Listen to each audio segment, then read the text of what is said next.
Welcome back to How China Works. I'm Brendan Davis coming to you this evening from beautiful Palo Alto, California, and on behalf of my co-host, Ying Lee, we want to welcome both longtime listeners as well as new listeners to this show. Ying and I have both been on the west coast of the U.S. now for a few weeks, and we have been doing several How China Works live events. Today, we're bringing you the first of those that we did while we're both here in NorCal. Today's show was recorded at Onepiece Work in San Francisco and features our guests Mike Kehoe and Ben Lee. Mike Kehoe is the Vice President of Business Operations at Onepiece, and he works across the operations, sales, marketing, and biz dev teams to drive growth and launch new products. And he's a former founder several times. He has a lot of China experience.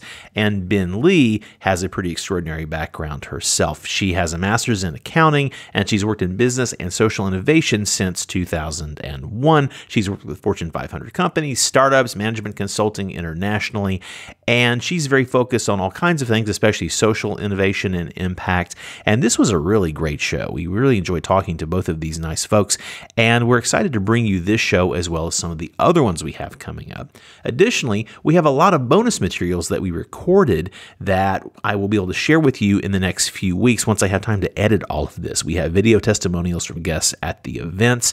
There are also 2 other How China Works live shows coming up, plus other West Coast US interviews that we have done without an audience. You can visit howchinaworkspodcast.com to find all of our shows, plus those bonus materials as they come live, show notes on our guests, and whatnot. We are updating the website soon to add even more information, so please keep an eye out for that. But for now, I don't want to spend too much more time on an introduction. I want to get to this great, fun live show that we did at Onepiece Work in San Francisco. Please enjoy the show and the conversation with Mike Kehoe and Ben Lee.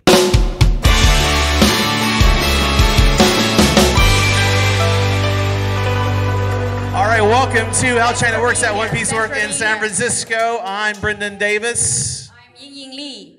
And who are our guests today, Ying Ying? Oh, we have 2 wonderful guests here. Actually, very good cross-cultural bridge builders here. First, let's definitely invite Mike. Mike Kehoe, come on down. Come here to introduce yourself a little bit. Yeah. My name's Michael Kehoe. I'm the VP of Business Operations at Onepiece Work, where we're located right now doing this episode in San Francisco. Quick background on me and why I think, Ying and I first connected and why we want to do this podcast together is I've now worked at 2 startups managing cross-border teams between the US and China. I did my own education company for 3 years, teaching computer science to Chinese study abroad students. And then now I work for Onepiece Work, and we're a cross-border co-working space. So very happy to be here. Thank you. Thank you, Mike.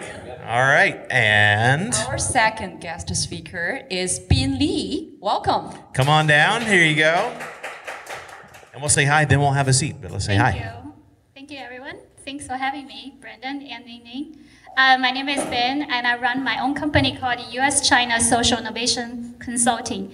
And this year, in 2019, I have changed name to Cross-Border Collective Impact Cross Borders to enhance the collaboration and collective impact across borders between US, China, and potentially China and other countries. So very happy to be here to introduce to everyone about my work, especially in the social impact area across borders. Fantastic. Thank you both. Good to see you. Let's go ahead and have some seats. And I will give a little bit of a rundown. So we will start in a moment with some introductions. And then, of course, we have a bunch of questions for our guests. We really want it to be a dialogue. And we're going to specifically leave time at the end for Q&A. But, you know, if you have questions as we go, I mean, just let us know. And we'll run you the mic because we're recording from the speaker, so we want to hear you on the mic if you have a question. But we can be informal enough just to do this. So let me get started. Ladies first, please give us the short introduction to yourself, a little bit of a bio of where you're from and specifically how you started doing what you do.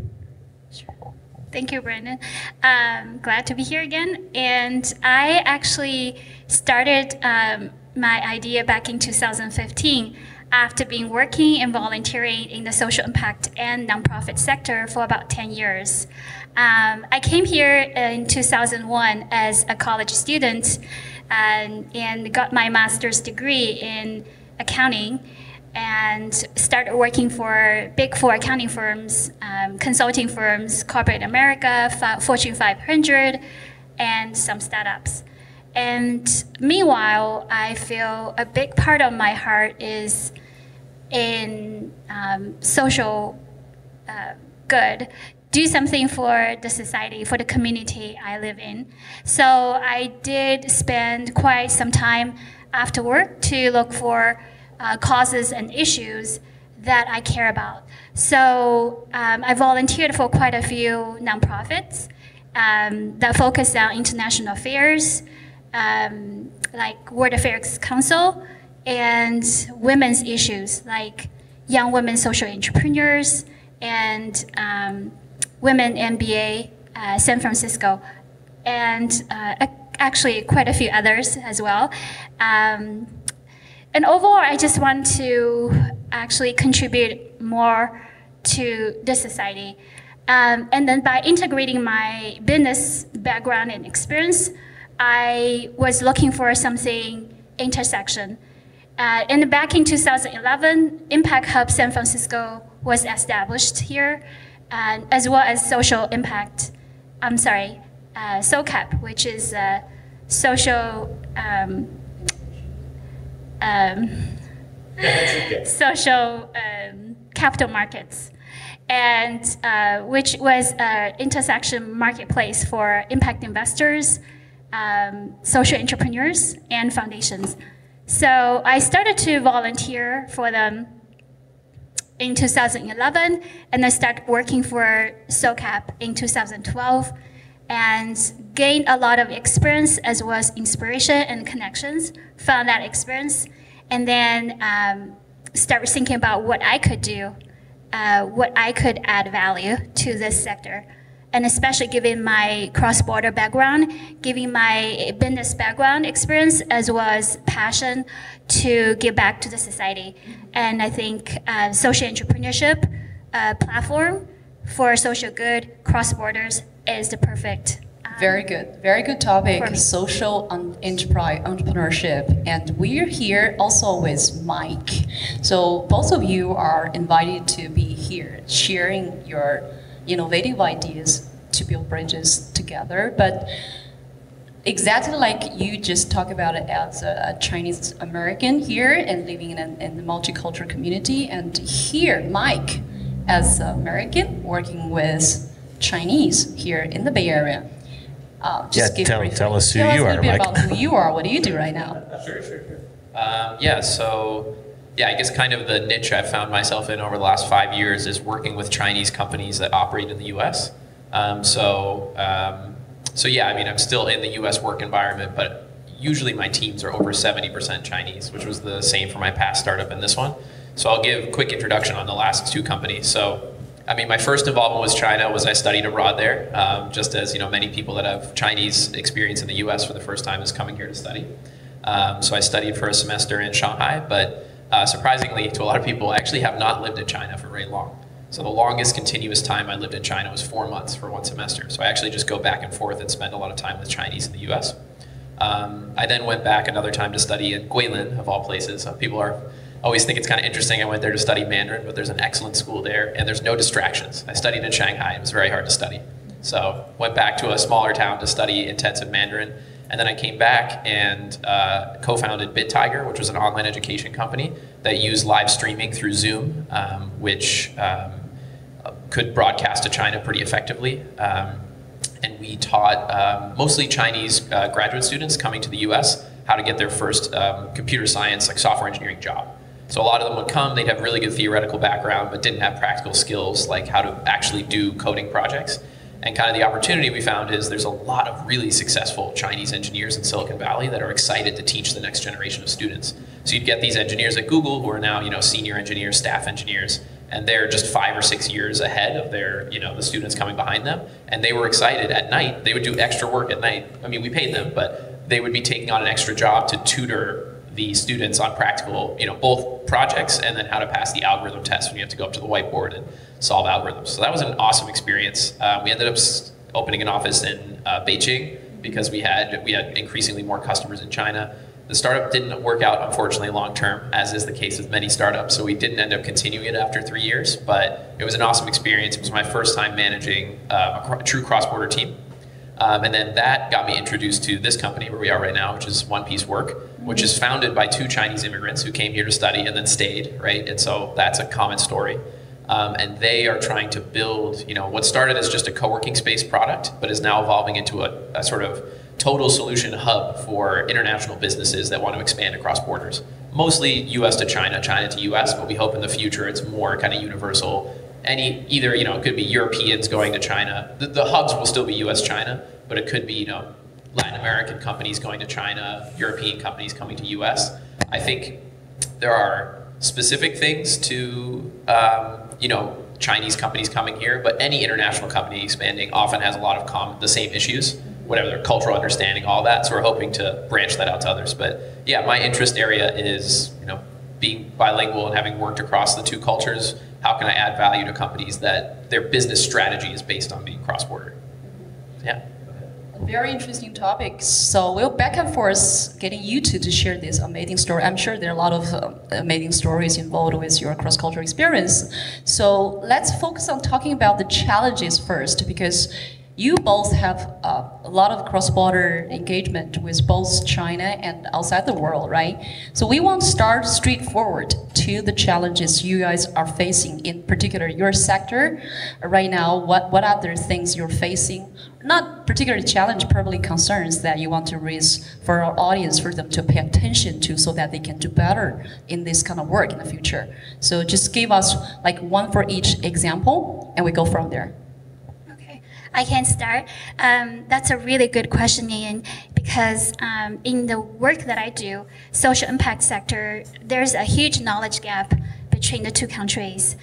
Because the development stage in the US for social impact investing, social entrepreneurship, nonprofits, foundations are very matured after like more than, 80 plus years of development since 1930s, which was when Rockefeller founded his first foundation in the US.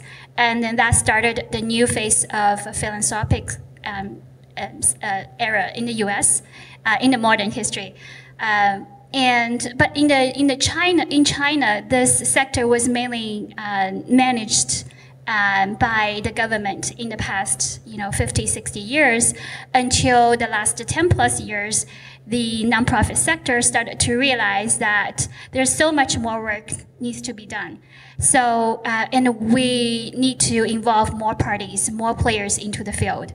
So then the private sector comes in, the capital markets comes in, and it's a fast-growing sector. It's a booming sector. However, there's huge needs for talents, for resources, for capital, as well as the capacity building. So my challenge is to bridge the gap between the 2 countries in terms of the development phase, and also bring in capital resources connection into China to localize the practice, while there's actually the technology sector is developing really fast in China, which also brings in a lot of resources for, in tech for good area. So tech for good, how can we learn in the US from China in terms of how tech leading good, how business leading social good,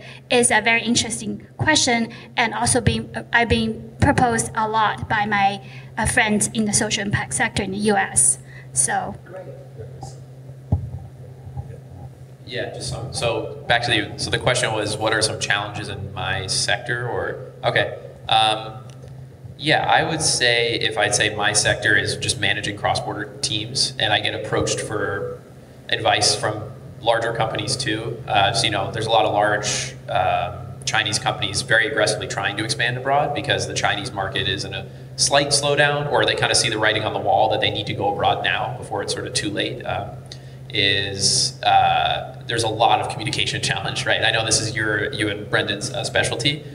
So management culture is very different, and I don't want to oversimplify that because everyone says that, but some specific examples might just be goal setting and transparency.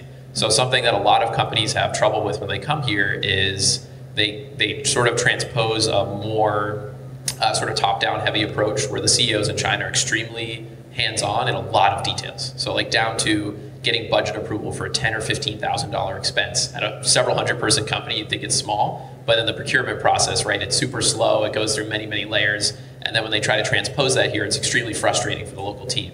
So what ends up happening a lot with these companies expanding their branch into the U.S. from China is they have a hard time retaining good local talent. So they'll make, you know, a big challenge that ends up happening with some of our clients is the first 10 people they hire here might just be Chinese people already living in the Bay Area, because it's easier for them, right? They can speak to them in Chinese. It feels like an easy beachhead, right, to get here. But then when they try to hire that 11th employee, and then they're the only American, they feel really out of place, and then they're hard to retain. So I just want to follow up very quickly about this. Do you think they realize this? And do you think they actively or proactively trying to change a little bit, or at least change the situation to get more better talent? I think they pay lip service to it sometimes. Like, I think they want to be successful, right? Well, they'll say, okay, what do I have to do, right, to make this? Because they're going to spend a lot of money, right? They're going to invest millions to open up a branch here. But in reality, they have a hard time letting go, like the trust. So I'll give you one example, like a little more tangible example. People admired what Uber did in China because they hired general managers that were locals and let them run with it. They're like, do it Chinese style. Like, go, you know, whatever guerrilla marketing you need to do, whatever it is, we'll give you the funding, just hit your core KPIs and run with it. If you instead micromanage the general manager, right? There's other US brands that have totally failed in China because they didn't localize the approach. So it goes the other way too. In the US, don't just send a GM from China and have them sort of dictating top down. You need to find a local you can trust, which is not easy. I understand their struggle giving up, you know, putting that trust in them, but that's a big stumbling block I see with a lot of teams. Great, thanks for sharing. Yeah. Do you happen to have a resolution for this? A resolution? It's both the resolution is a huge opportunity for anyone that's willing to invest in getting the cross-cultural skill set.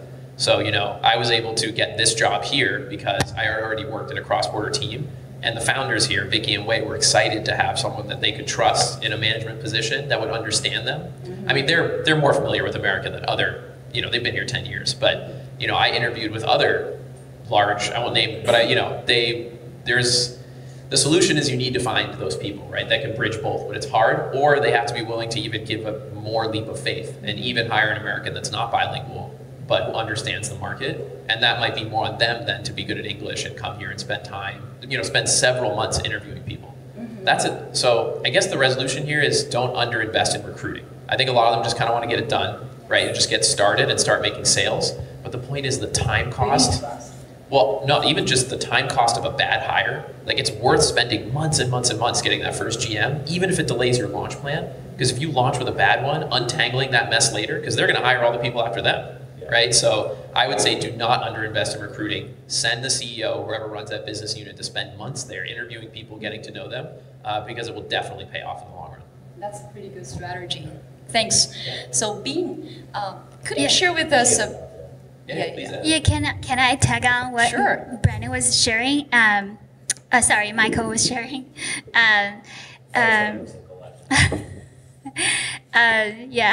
So as I mentioned, I actually earlier in my career, I had a lot of years experience in corporate America, and also did quite some cross-border work in the function that I was in, mainly is in financial audit, accounting operations, corporate governance section, and plus the recent years of working in social impact sector, where most of the organizations are not as large as, you know, Fortune 500. Usually, like a social enterprise would be, a startup social enterprise would be like a team of less than 10 people. So it's very similar to the situation, the scenarios that Michael has just mentioned. And also, like, by attending SOCAP, we, like the practitioners, all share our common experience as well as lessons learned from the sector, which one big thing that we usually ignore is talent development and hiring. Because the retention is very challenging in either, I guess, a tech startup sector, as well, company, as well as social impact-oriented company as well. And then the social sector, another factor that you have to think about in terms of hiring is the salary, the compensation and benefits. It might not be as attractive as a tech startup or a business startup that very easy to raise, easier to do fundraising than the social, a small social enterprise startup. And in addition, if I am allowed to add a little bit more, leveraging example that I heard at a panel at the recent SoCap, which was 2 weeks ago in San Francisco, a lady who is the VP of HR and Operations from Recology, which is a local San Francisco waste management and recycling company.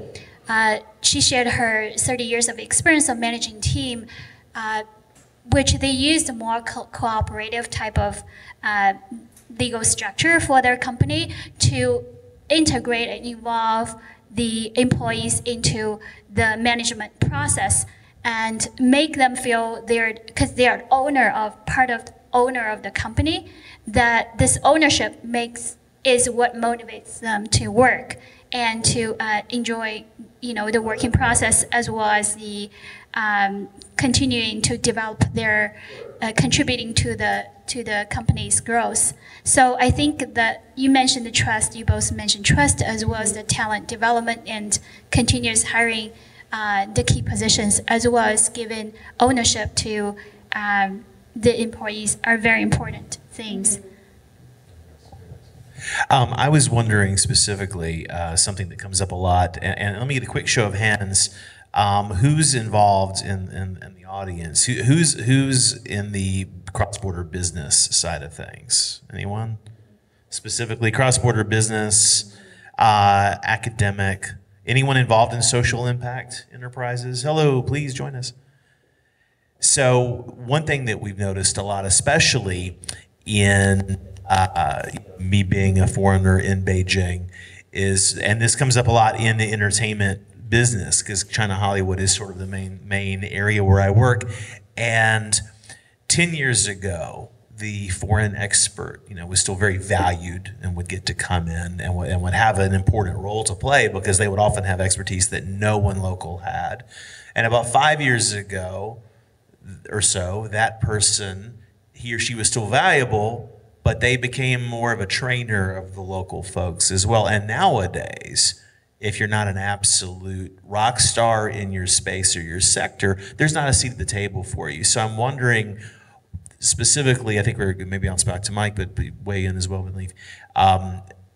When you talk to people here who want to do cross-border business and engagements, the world's changed a lot. It's changed even from just a couple years ago. So what is it that you're telling people to get them prepared for a cross-border engagement, and or correspondingly, since you're doing a lot of incoming to here, how are you orienting people toward looking for leadership locally? In addition to what you said, that's a great point about, take your time on your GM hire, but what other actionable tips do you share with people? Some stories. So I want to make sure I get to the right point, because one thing you mentioned that's interesting is the role of kind of the foreign expert. Do you want to talk about? Yeah. Well, go ahead. I'd like you to. I do think that take this and run with it, because it's been like somewhat of a moving target since because I only started engaging with China when I studied abroad there in 2011. So I can only look at that. Right. That time frame. There was a bit more of a free lunch, I'll say, and then let you get into this. Yeah. I started China Hollywood stuff on the Hollywood side. And especially, 8, 9, 10 years ago, people coming to the U.S., they were just looking for us to do everything. Nowadays, they show up with a really specific idea of what they want to do, and they just want you to fill in some gaps. Right. But they come rolling pretty heavy. They come rolling deep with their own ideas of how things work. I think it's not always accurate, but they have their ideas. That's another challenge we can talk about in terms of sort of educating a customer on what you think they may actually need to be successful. But on the sort of the moving target of where is their value to contribute as a bridge builder 10 years ago compared to now, I made a decision. A lot of people in my program stayed in China after graduating. They went straight back and they said, I think I can make opportunities here as, whatever sort of way they want to position themselves as a foreign expert. And to be honest, it usually wasn't successful. A lot of people I don't mean to talk down to the sort of teaching as a profession, but a lot of people ended up just teaching and then plateauing, right? Because like you said, you become more like a trainer. People see it as low-hanging fruit. In reality, Yeah, I mean it's only the schools that have a real dedication to it, the teachers who are really dedicated to that as a career. It used to be sort of if you can't do anything else, you can always teach English, and those days are pretty gone, as well as the government cracking down on that. Yeah, and I guess I don't want to even pigeonhole to just teaching, but the point is, no matter what profession they went into, they ended up plateauing earlier than they expected, because domain expertise is more important now than just being like someone that you say, oh, I understand foreign culture, so I'm automatically valuable. I think that's commoditized quite a bit, especially with the huge surge of Chinese students that already went abroad and came back. How are you going to beat a Tsinghua graduate that studied abroad at UPenn, Wharton, and then went back? They're local, they have all the local connections, and they know about America. Sure, they might not have as deep cultural expertise as you if you grew up there, but it's kind of more commoditized now. Yeah, they know China a lot better than you ever will. And they know China way better than you do, right? And connections too. That's a big one people might undervalue, but if they went to a prestigious school, that's going to take you pretty far in China, as it does here in some cases. So I think what's more important now, and why I decided to come back, is I'd much rather be going to China with 8, 10 plus years work experience as a domain expert, and that domain could be managing cross-border teams. You could say, oh, I've spent 7 years bringing those teams together, being sort of a GM for Chinese businesses. Then you have a seat at the table. Or you could come back here and say, hey, I've run an American tech company. I can bring you all the project management and R&D techniques, right? And I'm also bicultural. It has to be both. It's not enough to do, the free lunch is gone, which I think is fine. I mean, that was kind of, there wasn't as much substance to that sometimes anyways. But yeah, so if I'm using myself as an example, it would be, I came back here, I wanted to run my own startups. Now, if I were to move to China, I feel better positioned that I could actually contribute something because I have domain expertise beyond just being bilingual. So just to give us some examples here in this team, in the existing team you're running right now, multicultural, right? So how do you actually to make the fusion of it, literally, because it really, we just touch a little bit about trust, which is a lubricant for everything to make it successful, like hiring talent, maintaining talent. But in a daily life, how concrete you could be in just making them feel that they're trusted or generate trust among them? Yeah, I'm pretty big on communication tools, especially ones that are sort of, well, this is about the specific issue of having remote teams that are cross-border, but you need asynchronous or sort of self-serve ways to find out the core goals and communication of the company.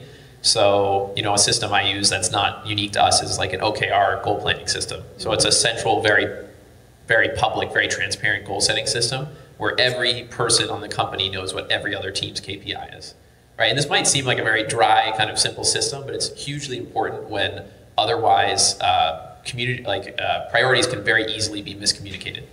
So I guess it's more egalitarian when you actually communicate with the team, or like, do you think it's a blend, the fusion of the method management style? It's a blend, I guess. I guess the reason I like, so bringing the cross-cultural team together, I think I'm coming from two threads. One is practical tools, like we were joking about ganhuo, which in Chinese is like dry, very practical tips, right? So these are communication and goal-setting tools that I think have been very successful in increasing transparency. But then on just the pure cultural trust-building side, you do have to go out of your way to bring people together in informal social situations. So, we have a happy hour every week. And we have, even just in the US side, we have a mixed team. And so we'll have people, every week it's a different employee kind of sponsors it, and they get to bring a snack from their home. So even among the Chinese, it might be a Dongbei, Northeast style happy hour, and then someone's from, Cantonese snacks they bring in. And then for Americans, I did fried chicken and whiskey. Was my excellent choices. Everyone loves fried chicken. But it's informal things like that where you say, oh, I'm from this area, this is what I'm doing. And then any of these sort of informal chances to meet and get to know people on a personal level will build trust. So that's on the soft side. But I do think the concrete kind of dry, like, hey, we're going to sit down. I'm going to ask you, do you know how OKRs work? And give like a brief summary. I'll go very brief. But essentially, it's like a contract with the management team to say, these are the things we're going to focus on for the next 3-month sprint, and we collaborate to set that goal. So it is a little bit more kind of egalitarian like that. I'll go to the head of marketing in China and say, how many WeChat followers can you gain this quarter? How many events can you hold this quarter? What are the KPIs you're going to hit? And she'll say, I think 4,000 is too aggressive. I want to focus here and there. There's a total dialogue, and then we set it, and then we commit to it publicly. right? And then I think that really increases fairness as opposed to you just get a random, high pressure phone call from me in the middle of the night of, why isn't our WeChat going up, right? Instead of, because I think some people try to do that with their remote teams, is just check in whenever they have time. It's like, no, you got to have the dialogue up front, set the KPI, and let them figure out how to hit it. This is about like getting that GM or that manager who can fill in the blanks, because they're going to be better than you. I don't know how to group up. I know a little bit about WeChat, but she should be a lot better than me at that, right? Great. Pretty dry stuff here. Pretty Yeah, 干货. totally. Well, tell us, you probably have some very specific challenges in your sector. Can you talk about that and how you kind of overcome this? Yeah, thank you. That's a great question. There's, as a Chinese who work in the U.S. and running your company in the U.S. and working in a sector that's a very early stage development in China, and with most of my clients and potential clients and some team members in China, that's a lot of challenging in terms of communication you mentioned. And the team management, I don't have a huge team of my own. It's more like managing my partners' expectations. So I think in this perspective, I really appreciate that we having WeChat now. That is a really powerful and instant tool, communication tool that can reach out and responding to people's requests. And besides that, instant communication tool, I think is another really good, to me, soft skill is listening. Listening to people, pay attention to what they are looking for. Sometimes it's domain expertise, sometimes it's affirmation of what they think is what they needed in the current stage of development, and sometimes is particularly helping them to figure out what are resources and connections they need to help them move forward. So I want to bring that soft skill up to help whoever the audience are to be able to apply to whatever situation you are in. And then another thing I do want to say in my social impact sector is, because it's early stage in China, it's like Brendan mentioned earlier, it's like 10 years ago. They're still looking for domain expertise, and they would spend money inviting you if they think your expertise in certain area to host an online class, or connecting them to a design, for instance, a learning tour here, and help them bring them over to talk to the expertise here in person to learn about their practice. So what are the biggest requests from China in need of this domain expertise so far, like you could share with our audience? Probably this is our audience are pretty worldwide, and so getting to know the particular needs so can generate opportunities. In my sector, I think there's a few biggest needs, not just one. And as I mentioned, the learning, continuous learning about the new sector, new practice in social impact sector. For instance, how do we build a successful social enterprise startup? How do we scale them? How do we successfully doing fundraising for them? Those, I think, are also common questions for a tech startup as well. However, in the social impact space, the capital resource might not be as huge as enough as the tech sector investors, and the social impact investors in China are still emerging, still being educated and brought up awareness building stage. So a lot of the we call catalytic money in terms of helping the social entrepreneurs are coming from foundations and sometimes private angel investors. For me as a bridge builder is to understand what we have done successfully here. However, how do we apply the similar approach and methodology to China? However, leveraging China's local connections and capital, and then to help my partners to establish more localized, place-based approach. So you see a strong need or possibility between these two countries in collaboration on, really advancing this area, social impact, social innovation, especially when the areas when China needs most, for example? Yeah, there's a lot of collaboration going on right now, and I actually hosted a cross-border social innovation conference in San Francisco back in 2016 that for the purpose of,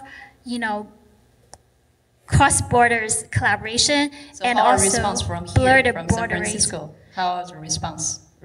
Yeah, most of our speakers attendees are from U.S. and some people drove all the way from LA, from Seattle. And most people are from the Bay Area, and there are Chinese, there's Americans. They're very interested in learning what the sector is like in China and how can we help. And what are the resources, capitals needed? What are the sectors already doing successfully? So, we can work together to make this world a better place overall. But besides that conference, there's actually from 2016 to 2019 now, there's a lot more development has been happened in China that I also see some of the contents from my conference has been outdated already because once what I noticed is once a sector, the government or the main leaders of the sector in China decide to move forward on something, they will put in a lot of money, efforts, resources to push forward. And that is a common theme across all sectors, including social impact, the social innovation sector. So right now they are learning a lot. They're actually, have identified and focused on, the tools that, for instance, in social finance, there's quite a few social financial tools that's being used locally in China that's not as common as here in the US versus the private capital sector, which in social impact in the social impact sector was more like impact investing, is much more like by using private equity and venture capital approach is much more common here versus in China is still more focused on the catalytic monies approach, which is we call social finance. So it could be in the format of a philanthropic trust or a social impact bond, and versus here, people are more into equity investing in social enterprises, scale and development. Thank you. It's pretty dry too, right? So 干货. There was a documentary this year, so much popular around the world right now, called American Factory, 美国工厂. I'm sure you might heard about it, right? So it's kind of one of the perfect examples to really be able to explain what's really going on between just China and the U.S. and China globalization, U.S. globalization. So my question about this particular documentary, you guys have watched a little bit, right? Yes, Did you watch it? Have you seen it, Ben? That's cool. Who's seen it in the audience? Of American Factory? Wow, Show of hands. Great. Oh, I watched it okay. several times. Yeah, it's a highly recommend, and especially if you know both cultures, fairly well, you can watch it and just go, oh yeah, this is doomed. There's certain moments Probably that you go, oh yeah, that's not going to work at all. Yeah, So- this one is produced by Netflix. And, Yeah, the film is fantastic. Well, I would say that we're starting to see a trend right now worldwide, especially from the film and creators, the creativity sector, that try to create more of this message and possibility for people to understand. There are ways for Chinese to understand American, there are ways for American to understand Chinese, but the central message is we have to face some real misunderstanding, right? Like we have to address those. So from both of your viewpoints, right? What are the misunderstandings that's very prominent existing in your personal and professional life when you're dealing like people from these sectors, the business sectors and life sectors cross-culturally. I'd like you to mention about some like permanent misunderstanding of when we come to really to, for example, in your sector, you want to build a multicultural team, you want really people to understand, align with the same goal, no matter what. But what are the misunderstandings? And for your social impact emerging area, what are the misunderstandings between US and China?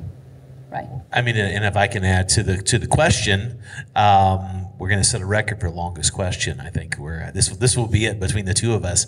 But because you're dealing with a space that already has a certain degree of maturation, whereas you're in something where you're still educating people, what is social impact, et cetera. I imagine your challenges are pretty different. But maybe start with Mike to preconceptions that you have to overcome, and how do you make things work? Yeah, I'll I guess respond in the context of more of a small like creative startup. Because the thing about American Factory, I think it's a great example, and it's a dramatic example, but cross-cultural management of factories versus a creative startup. A little different. Yeah. I would say it's a great film. I think it still hits a lot of central themes. I think for us in creative startup work is something we kind of touched on earlier here is how do you motivate people to do creative work effectively? So the styles of motivation and management in China, which aren't just, I don't want to oversimplify and say they're just more top down, but a lot of times it's the critical thinking is sort of focused at a certain leadership level, as opposed to in a lot of US companies, they want each function going down the hierarchy to creatively solve problems. So I think that can cause tensions. It's very exciting. Yeah, a little audio sound effect here. But yeah, I think that can cause tensions, and it's kind of parallel to the themes you see in American Factory. So kind of what I was going back to before, it's all connected about hiring that GM, giving them the freedom. And then even if you send a GM from China to here, when they're giving tasks to people below them, there's a lot more expectation in the US that you're going to help justify why you want them to do what they're doing. So this comes up in the factory, the American Factory, right? Is like, the workers kind of need to be almost more like inspired to do it, as opposed to just being so eager to go to work and put in like crazy hours. So I hear complaints about that, like, oh, Americans won't work 996. And 996 is the schedule of 9 a.m. to 9 p.m. 6 days a week. That's kind of accepted in China as a default. You're gonna have the only people in America I know willing to do that might be founders with a huge equity stake, right? There are people in the US working that crazy schedule. It's just more of a small subset of people that are hyper motivated. So I think one of the biggest miscommunications I see, or communication challenges, is how to motivate and inspire workers to do creative work, because that's hard. It's not like a factory line. Like, you need people to fill in, do critical thinking at every step of the hierarchy. Yeah, thank you. And actually, American Factory, I watched it at SoCap this year, and I also met the team. I met the social impact manager of the team. They had another showing in the morning, which I missed. I think they had the producer, the director came, the whole team came, and then I went to the one that show at nighttime, which their social impact manager came, and I had a conversation with her afterwards. So I'll talk about both conversation with her and then my experience of watching the movie. I actually heard and read about this movie a lot at WeChat, Yining's channel, and other public WeChat public accounts as well. And I even wrote an article about my impression as well as my perception about this movie and what's being reflected from the movie, and interestingly, the investor, the owner of the factory, Mr. Chow, he was named as philanthropist of the year, I think, for a few years. Starting from 2016, 2017, 18, he donated most of the money to China, to the underserved community as well as the poor. So he was the biggest donor, more than Jack Ma and the founder of Tencent. So with that big heart in philanthropy, he also wanted to. He also is an entrepreneur, so once he sees something, a sunset industry in the U.S. that potentially can help him make money as well as helping the unemployed people, then he jumped into this sector and acquired the local company in the Detroit area, right away, which it was in the movie, and that was the motivation that I understood from my experience of watching the movie, as well as talking to a few people that are familiar with the situation. But in terms of, I think, what's reflected, the cultural differences, the management conflicts, employment conflicts, I mean, to me, as well as talking to the social impact manager after the movie production team, social impact manager, which is called Union Media. They give me the pin, it says Union Media. So I thought that's the media company that produced the movie. She said they wanted to actually talk more about the perspective of, individuals' rights, human rights. So what do you perceive as an as an employee working in a factory and being respected for your work? That's something is something that they wanted to advocate. So, and then also reflecting from what I heard at SOCAP at the panel where the VP of HR from Recology shared about their experience of managing their employees, I feel like the biggest difference between those two situations is empowerment, respect and empowerment of the employees, of who they are, what they can contribute as a human, as well as an employee of the factory, but not just looking at them as a machine to, like, who can work 9 to 9 and 6 days a week to make money, and the only incentive and motivation is to add a little bit more on the hourly rate every time when they have a different opinions. So I think that's the main difference. It's not just focused on the material incentives, but more on the human respect, empowerment. Yeah, thank you. What's especially touching for me was at the end of the movie, at the end of the documentary, that you see, probably that's what strikes people most at the end of the documentary. I don't want to give too much, but it's about a moment for humanity, and no matter which culture you're coming from, face the future, face the reality in the coming future.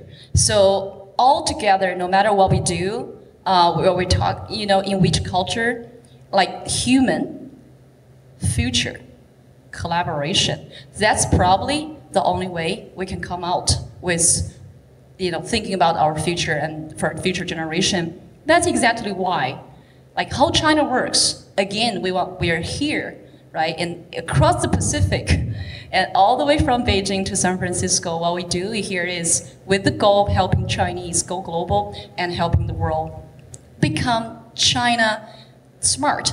But it's not about that. Essentially what we are doing is we're facing the common goal toward the future.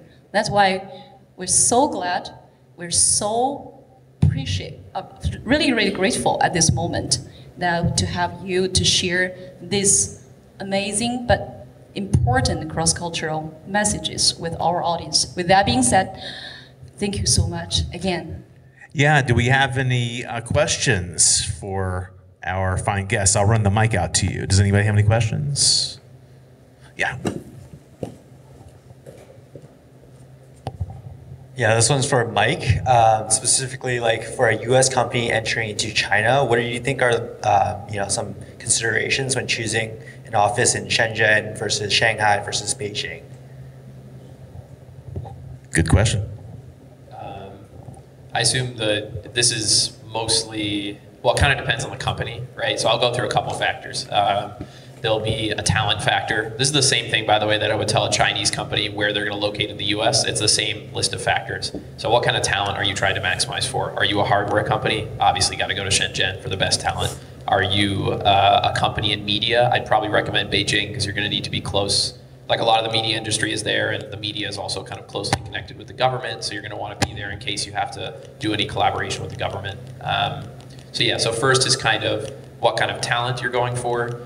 There are some, also advantages in terms of local policy. So even though a lot is centrally managed in China, like Shenzhen is a special economic zone, so there are some considerations in terms of, how you want to be able to handle your business registration, and I think banking is generally the same in all of them, but yeah, you want to look at sort of regulatory issues, talent, and then also just kind of the culture of the city is also going to have an effect. So the way people do business in Shanghai versus Beijing is pretty different. Shanghai probably follows more kind of international business norms and the negotiation style, whereas Beijing has its own style that I'm sure these two could elaborate on. Get ready to drink a lot of get ready baijiu. to drink more, right? So yeah, I think those are some of the big factors, but I would probably put talent at the top of the list. I'm kind of an bias. I'm an HR. I studied HR as my undergrad major, and then I've always run the HR of the companies I've managed. And I think talent is huge. I mean, it's pretty hard. People are willing to relocate in China, but I wouldn't sort of bet on it. I would definitely go to where you think there's a good pipeline from the local universities or other companies there, because that's going to really affect how successful your branch is. Yeah. Hi, I have two questions. The first is for both guests. Under the current narrative from the government level in terms of trade dispute, technological competition, and restricted immigration trend, do you see any companies' decisions being affected by these in the recent time? So let me rephrase your question. Are you asking whether the startups in the U.S. Either a startup or other companies, when they make decisions, do they consider these factors? When they make decisions of opening up a company in the U.S. or cross-border activities. Cross-border, got it. Yeah, actually, I think I read a news yesterday saying that there's final rounds of negotiation, of the trade disputes or trade conflicts between the two countries. So it's almost toward the end. And I am always optimist. I don't know about Mike, and I think in the long run, the collaboration is gonna over competition. I mean, I support healthy competition, but I think ultimately we need more collaboration because our world are facing so many social issues right now. In addition to each country, individual countries' economic and political issues, they're facing their own. So we need to work together. And then to answer your question, whether they're concerned, in my experience I work right now mostly with the social impact sector, so I see a lot of collaboration going on. And I haven't seen much, activities in terms of Chinese companies open up a social enterprise, branch or a subsidiary in the U.S. yet.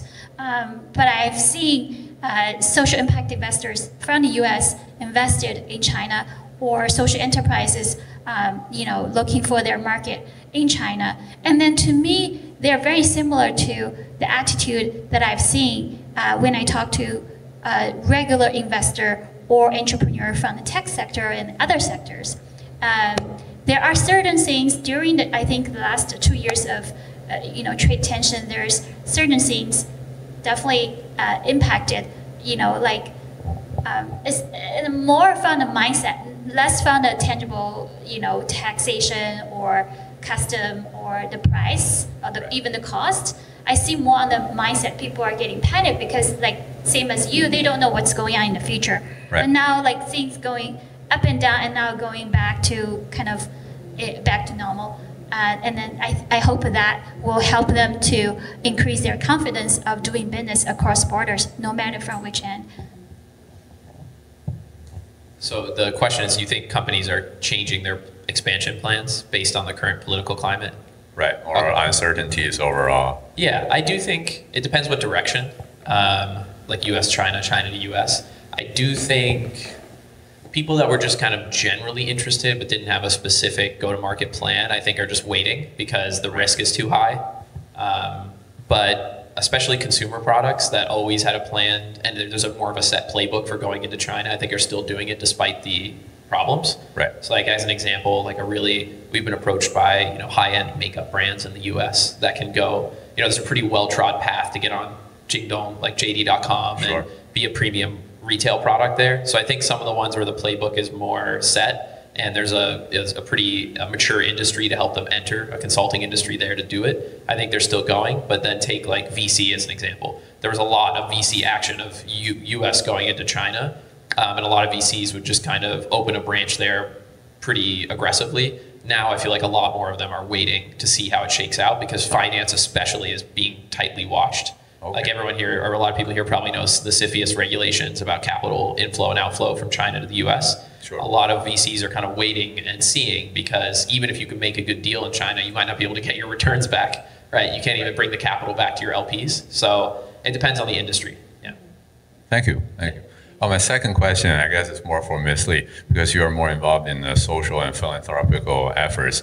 Under the classic notions of capitalism and economy, companies pursue highest profit possible, cheap labor, and that caused a lot of side effects from inequality to climate damages. Do you see any movements to address that? Yeah, I see that a lot in China. In the US, there's many, countless efforts being done in the last 30 years. And are you more interested in learning about this, space in the US or in China? In China, there's also really either. Amazing. Yeah. Yeah. Like US, there's tons of movement, tons of examples I give to you. And a simple example is B Corporation, which is a certification given by a nonprofit called B Lab. And then they certify companies who not just being a social enterprise, solving social issues, or just a regular business corporation, but also implement certain processes and procedures in their business processes and management to ensure every single thing in their supply chain, all the way from upstream to downstream, is doing something good. Like for instance, give you an example of a couple of B corporations in the US. One is Ben Jerry's, which is a very well-known ice cream company. And then their scene of social impact is social justice. They advocate for racial equity between, Caucasians and African Americans. Every single, I think, product they make, you will see the social justice as well, the racial equity, slogan on their, packages and their, community activities. Always advocate for that. Another example is Patagonia. That's like the best known B Corporation example. They produce everything sustainably. All their materials of their products, their clothes lines are using sustainable cotton, sustainable way of producing. They make sure they don't overuse water. And they also donate a lot of money back to conserve the nature, which their name is coming from a very well-known place, a well-reserved place called Patagonia, which their founders got inspiration when they were traveling there. And then after the company became successful, he purchased a huge land there to reserve the nature. And in China, the B corporations is also the B corporation movement is also being initiated. And then so far, there's about 15 or 16 companies within the last 2 years being certified. And also the social enterprise overall certification process is being also, the initiative is also being carried on by quite a few organizations, leading organizations in China, to promote the idea of doing business while doing good. Right. And there's actually, Jack Ma mentioned a couple of times that Alibaba is a social enterprise, but his social mission is more not in the nature conservation. He's more helping the small and medium business owners to have their to open up their stores on the huge marketplace platform, which is Taobao and Tmall and Alibaba. And he also has about 9 to 10 foundations established within his company to help solve different social issues such as poverty alleviation, rural education, women's and girls' education, and nature conservation. He's actually himself is global chairman of the board for the Nature Conservancy. I actually got a chance to visit Alibaba twice during my trip back home. I'm from Hangzhou, which is my hometown, where Alibaba is resided. So there's there's so many more examples I can give you, and that's my passion areas. I can't stop. Yeah. Thank you both so much. Thank you. Thank you. Any other questions from anybody? All right. Well, thank you so much for coming. I'd like to thank our guests again. Please, a round of applause. Don't forget to visit, you can find out more about our show at howchinaworkspodcast.com. We're available on all your popular podcatchers. Any last comments? Well, I see so many dots could be connected over here. Well, you could be positive, either positive or negative, but most importantly, we all face the same future. We have to co-create together. And that's why we really hope to stay in touch with every one of you here and also with our audience worldwide. The most important thing is click our website and really be with us. Send us messages, send us your comments and feedback, because that's probably the only way we can move all things together toward a better future for both of us.